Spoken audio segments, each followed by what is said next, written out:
go. Get up, come on, get down with the sickness. Get up, come on, get down with the sickness. Get up, come on. To be honest with you, the first time I became aware of the song was when they did the movie Dawn of the Dead. Yeah.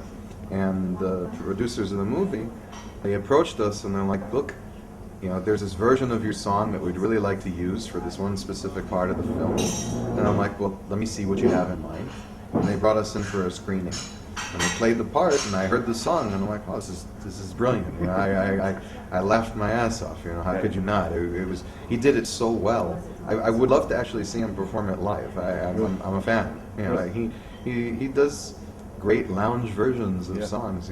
He's really good at it. That song in particular, Down with the Sickness, has been in so many things and so many movies, and you know, it was also in Queen of the Damned. It was also it's one of those, you know, like every band has their one song that they can never avoid playing ever. Yep. You know, that's our rock and roll all night. You know what I mean? That's like the song that we'll never be able to get away from, and that's fine. We're very, very blessed with it. It has transcended so many boundaries, and That's a kick-ass song. you know, thank you. So if it can add something in whomever's eyes to whatever particular project that it'll do justice to, I'm fine with it. Whether it's that song or any of our songs, I don't have an issue with our songs being used in multiple areas by any means. In fact, as far as I'm concerned, the more the merrier. You know, the more exposure you get, the more people are aware of what you do and can invest their personal aspects of themselves in you, and they can become fans. You know? And so I never have an issue with it. Still, we ravage the world and we love. We have had a camera crew with us taking footage since, as you saw, since the early days. Yeah. And it's always been something that we've always kept updated on our websites. We'd have little webisodes that they post, and tour diaries, and so on and so forth. It's just part of us maintaining the closeness and the connection with the fans. So we've always viewed that as being an important investment. But you look back at 10 years worth of footage, all of a sudden you have all this material. What can we do with all of it?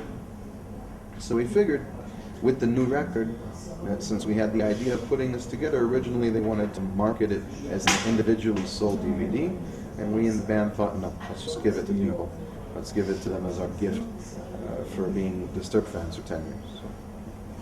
In asylum, I live a lie. Don't you know I'm in love with you and I wasn't ready for asylum. Well, the rest of the band is off doing what they do during the holidays. You know, everybody's with their families. I'm here just visiting my family, and I'm here with I brought my girlfriend here for the first time, so she can see where I come from, you know, what my people are about, and show her a little bit of the culture, and have a good time, which is really always good. I have relatives all over the place here. My brother lives here, and my grandmother lives here, cousins, aunts, uncles, and a lot of family. And you don't speak Hebrew? I do. You speak Hebrew? I do. Really? Because I know you understand הכל Hebrew. כך טוב, אבל Nice. כן, אני מדבר עברית. אבא שלי ישראלי, רוסי. אני נולד בארצות הברית, אבל הוא נולד ברוסיה.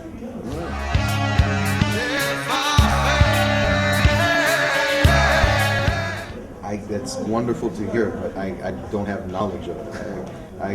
I hope that is true, and I hope that it translates to a successful show, God willing, when we are able to come. I'm pushing very hard to try and make it happen this cycle.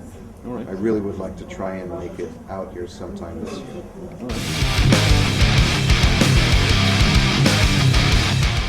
The reaction's been very intense. People have been very, very happy with it, very supportive of it. We had our fastest climbing #1 single in Another Way to Die back in the States off of it. It went to #1 in 4 weeks' time. We've never had that happen before. We're currently with our second single, The Animal. It's currently #2. We're only a couple steps away from #1, so we're about to have our second #1 single off of it. The response to it is huge. You know, it debuted, it was our 4th record in a row to debut #1 on the Billboard Top 200, so I can't complain about the reaction on any level. It seemed to have been received fairly well by the press, which was shocking to me. I'm not used to that. Why, the reviews weren't so bad up until now. Maybe not in Israel, but they're not always so kind to us. And I've kind of gotten used to it. Well, I know. A bunch of them at your mind. Yeah, it's because you weren't maybe reading some of the UK mags or the other European magazines, or even some of the US mags. Some journalists make a living out of destroying people. That's how they get their notoriety. That's how they rise up. It's unfortunate. Yeah.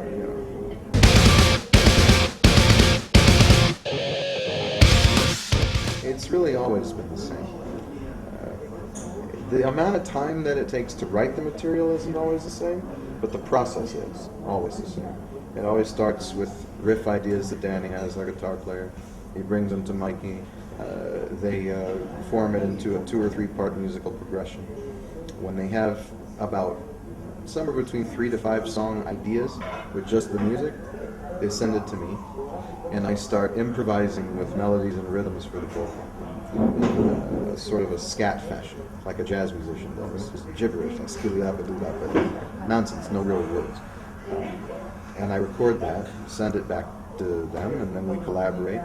We identify verse, chorus, work on the transitions, and the very last thing done are the lyrics, which is very difficult because he's trying to fit in puzzle pieces at that point. But from a production standpoint, we've always gone into the studio with the songs already, I would say, 95% complete. In fact, usually the last remaining things that have to be completed are lyrics, and I'm usually about 4 to 5 songs I still have to finish while we're in the studio, lyrically, because like I said, that's the most difficult part. But we're always ready. We go in, there is no pre-production period. We know what we're doing the minute we step foot in the studio. We've done our homework. We're very efficient about it. And even when we had Johnny K producing, who was an amazing teacher for us and really showed us how to execute the way to produce records right, we still, our material was the same going in as it was coming out. Yeah. So, the demos that we had prior to the sickness had, for instance, Want, Down with the Sickness, The Game, and Meaning of Life. Those are the 4 songs that were on it. Those songs were identical in their structure and arrangement, and